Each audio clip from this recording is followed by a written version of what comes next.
Good evening, ladies and gentlemen, and welcome to Jared Powley's Fragrance Reviews.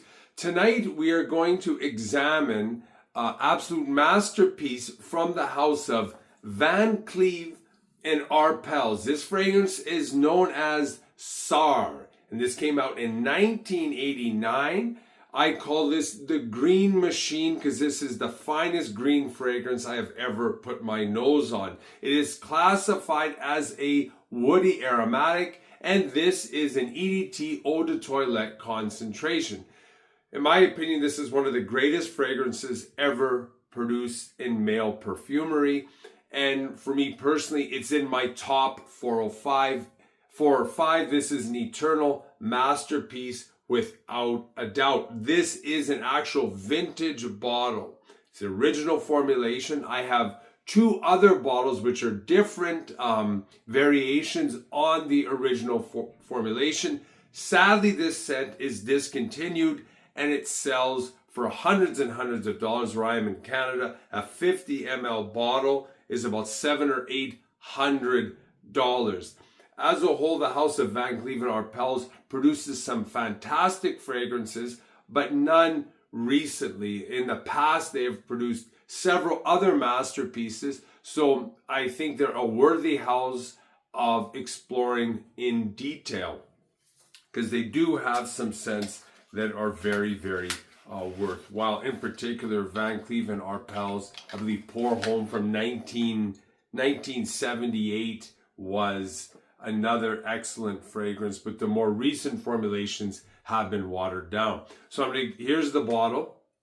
It's a gorgeous kind of late 80s, early 90s style bottle. Give it a spray in the back of my wrist.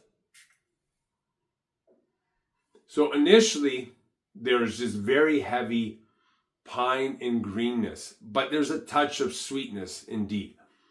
And I even get a little bit of mintiness, and it's somewhat bitter. So I liken this to the basic DNA of, let's say, of Polo Green from 1978 without the tobacco notes. It's just this heavy green forest, this like freshly cut wood, and it's just absolutely gorgeous in a rugged sort of way. As it starts to dry down, you definitely get the juniper, this balsamic pine, so it becomes even a little sweeter. There's some very deep red floral notes coming from the rose and carnation, but it's extremely herbaceous in kind of a spicy way. Still a little bit bitter. Later on, the fragrance, let's say several hours later, becomes smoother, woodier, but not so much in a pine note kind of way, but more in a cedar vibe. It definitely becomes creamier and more earthy. And I would say that you definitely get some amber notes in it. So the base of this fragrance is that green pine, and then other notes build around it through these seamless transitions. But it's an absolutely gorgeous fragrance. And there's a late dry down, which is even smoother. There are 28 notes in this fragrance. And I think I only have one other fragrance, which is one other fragrance that has 30, maybe 35, 36 notes. So there are a ton of notes in this fragrance. And I'll break them down quickly. The top notes are various green notes: lavender, artemisia, rosemary, bergamot, cinnamon, coriander, and neroli. The mid notes are pine, juniper, carnation, tarragon, geranium, caraway, jasmine, rose, orris root, lily of the valley. And the base notes are oak moss, leather, cedar, patchouli, sandalwood, vetiver, musk, amber, tonka bean, and coconut. So it's quite the list in this fragrance. But this is a masterful blend, a seamless transitions between the first dry down and the late dry down. Performance-wise on this, it's incredible. It's exceptional. About 8 hours plus. You're good all day with just a couple sprays. It's got excellent scent wafts and trails for the first 3 or 4 hours. Then it pulls in a little bit closer to the skin, but it lasts forever on the clothes. And you could say, who could wear this? I'd say anybody 29 years old or up, or a rugged outdoorsman and somebody that likes that reminder of being outdoors and being in the woods in the cabin, that sort of thing. I would like to say with this fragrance one thing. There is a huge difference between smelling it close to your skin and the actual scent wasp people are going to get around you.